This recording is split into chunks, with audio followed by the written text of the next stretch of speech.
Ya viene, en serio, tenemos que estudiar esto. El examen es mañana. O sea, sí, pero es que ¿para qué estudio si ni siquiera Ay, entiendo? ¿cómo no te va a salir esta Hija, te cosa? compré en la tienda de antigüedades. Ah, gracias, mamá. Qué viejo está ese sombrero, su hija. ¿No ves? Ay, no, ya, vamos a ponernos a estudiar. A ver, ¿cuánto es x cuadrada más 3y4 más 7x? 5x al cuadrado más 7x a la 3 más 7, ¿no? No manches, sí. A ver, pero ese ratito no sabías. A ver, quítate ese sombrero. A ver, otra vez, ¿cuánto es? ¿Qué? Ay, que resuelvas este problema. Ay, ¿cómo Ay, voy ten, a...? ten, No. ten, ten. Dame ese sombrero. Ay, no. Oye, este sombrero. Ay, bueno. ¿Ya pudiste resolverlo? No, ya, me rindo, no Ay, manches. ¿cómo que te vas a rendir? Ay, está bien complicado, voy por Ay, acá. Ay, ¿qué onda? no sé qué voy a hacer para mi A ver, ¿por proyecto qué? de historia. Porque no sé nada del siglo XIX, menos del liberalismo político. Bueno, solo sé que surgió en Francia en el siglo XIX y que establece los derechos del ser humano y del ciudadano, la separación del ejecutivo, legislativo y judicial, promueve la tolerancia, el conocimiento y el respeto. Y sus principales autores son Diderot, Rousseau, Voltaire y Montesquieu. No manches, ¿qué me pones? No manches, hace ratito este sombrero también nos ayudaba a estudiar lo de magia. ¿Qué están haciendo? Estamos estudiando para historia, lo de las tres ideologías. ¿Ya saben qué es el nacionalismo? No. Ay, a ver, ponte este sombrero. El nacionalismo es una ideología nacida durante el feudalismo, ¿no?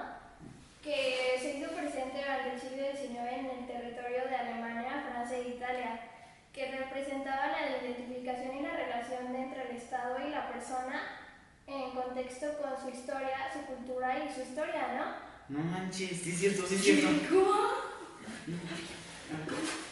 Ya. Pero entonces, ¿qué es el liberalismo económico? Pues es una ideología surgida a finales del siglo XIX y sus principales autores eran Adam Smith y David Ricardo.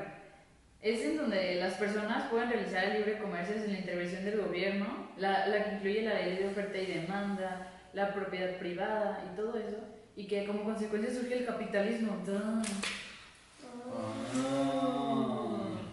Oigan, ya me tengo que ir. Bye, Nene. Vale. Oigan, nosotros vamos a dormirnos ya, ¿no? Ah, ¿te metes de tu casa? Sí, aquí estoy. A dormir, pues. Que sí. Sofía, hey, tienes que estudiar para el examen. Sofía, mañana es el de historia. Estudia. Sombrero, ¿cuáles fueron las consecuencias del liberalismo político? En el liberalismo político se encuentra la Constitución de 1824, las revoluciones burguesas y la Guerra Civil. En 1824, después del Imperio Mexicano con Iturbide, México estableció la primera República Mexicana con la Constitución de 1824. Esta estaba basada en la del Cádiz y establecía que México es siempre libre del gobierno español, y cualquier otro gobierno además se regiría como república. Con esta constitución se hicieron elecciones en las que ganó Guadalupe Victoria y Nicolás Bravo como vicepresidente. Como consecuencia geopolítica, Inglaterra reconoció a México como nación independiente. Estados Unidos se dividió en dos, el norte y el sur, adoptando dos posiciones opuestas en contra y a favor de la esclavitud. Respectivamente, los estados del norte tenían una economía diversificada, agricultura, ganadería, industria y comercio, preferencia por la mano de obra europea y por las formas democráticas y burguesas. Los estados del sur, en cambio, poseían una economía basada en la agricultura, cultivo de algodón, la caña de azúcar y el tabaco, una mano de obra formada por esclavos negros y una inclinación a las formas aristocráticas.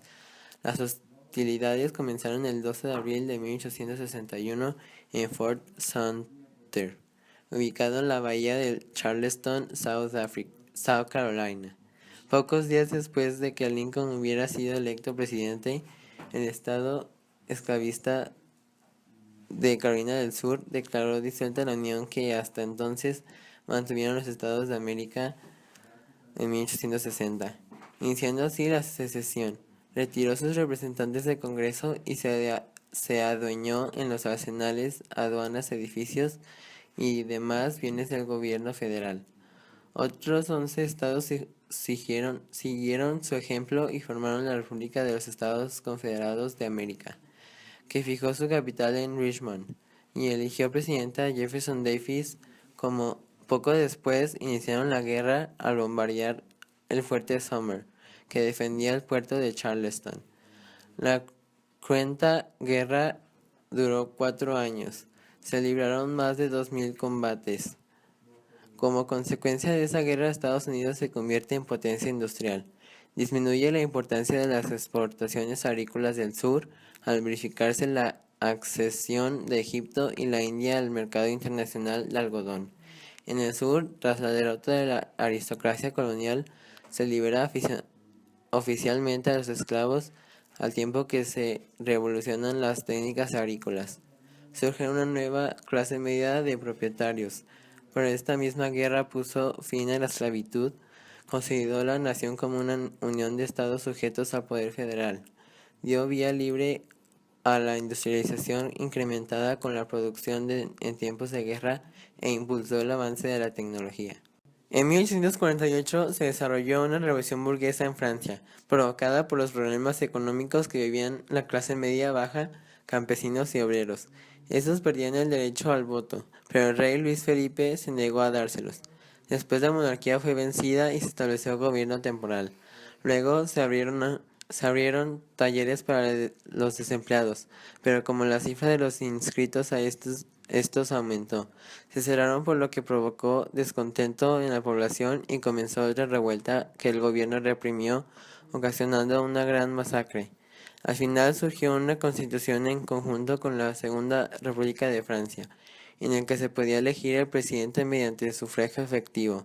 Consecuencias geopolíticas: las revoluciones se expandieron a otros países, provocando revoluciones para establecer gobiernos liberales, por ejemplo, Italia.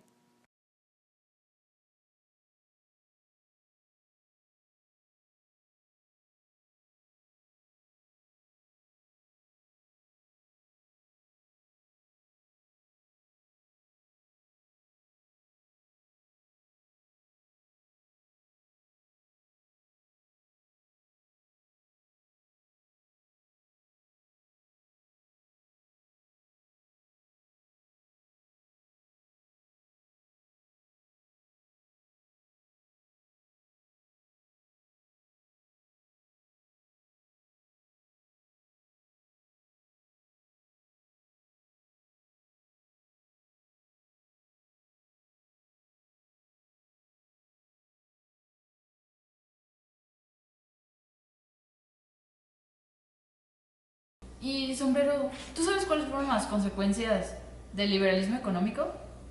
Y ahora del liberalismo económico en Estados Unidos y Europa viene la Segunda Revolución Industrial y en México el Porfiriato.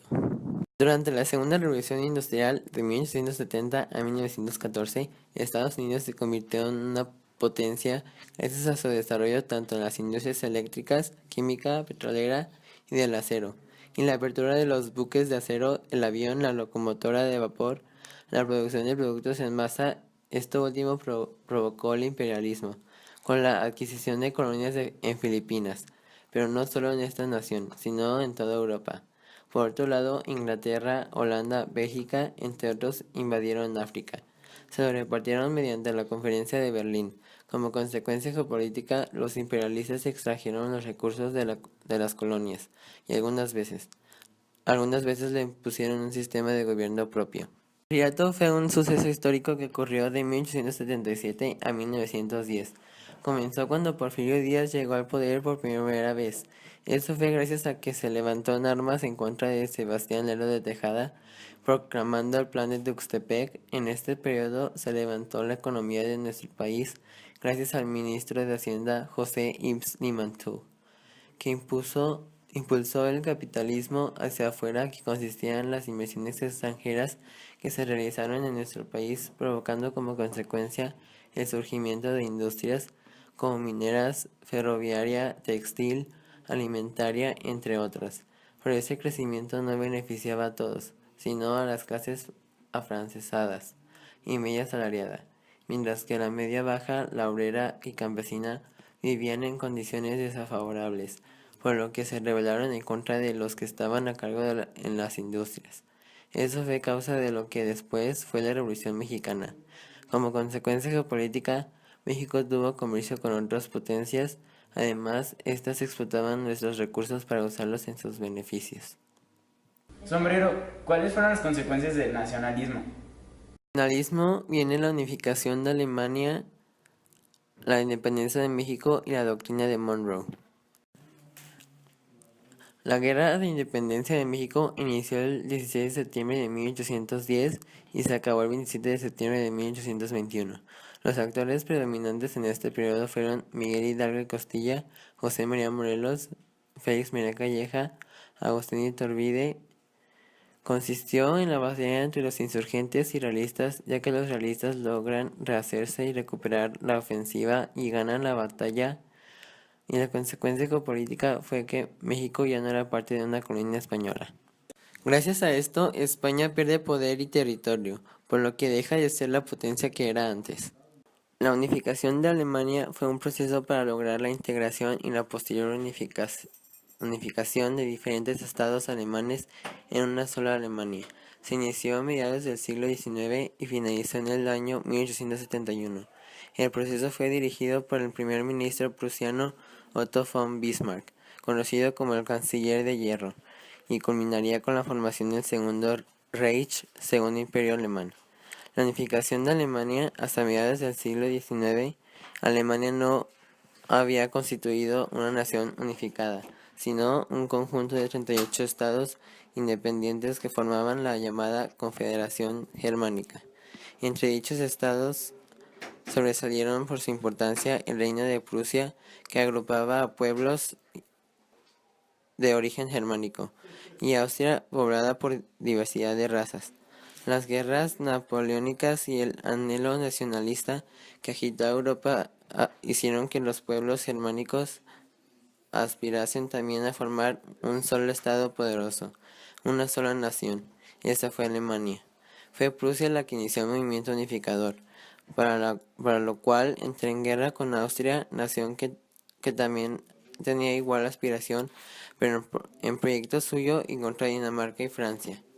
Que se formó una nación poderosa, el Imperio Alemán, gobernada por los Hohenzollern, que alcanzó un gran desarrollo industrial, cultural, científico, con ansias de dominio universal. Su inmenso poderío militar y su anhelo de expansión territorial dieron origen precisamente a las dos guerras universales más grandes de la historia: Primera Guerra Mundial de 1914 a 1918 y la Segunda Guerra Mundial de 1939 a 1945, que trajeron desastrosas consecuencias para Alemania en particular y para el mundo en general. Tina Monroe decía que quería América para los americanos, que ninguna colonia inglés e incluso europea no podía venir a conquistar ningún país de América, porque si no, Estados Unidos iba a luchar para que no los conquistaran, y eso permitió a los Estados Unidos continuar ampliando sus fronteras hacia el oeste, diezmando a las tribus indígenas que habitaron esa región. Esta expansión en el continente americano tuvo como inspiración al llamado Destino Manifiesto, y marcó el inicio de la política expansionista norteamericana en el continente. James Monroe discurso Consecuencias geopolíticas. Los estadounidenses lo usaron a su favor para después ganar territorio, como fue lo de la intervención de Cuba y de Panamá.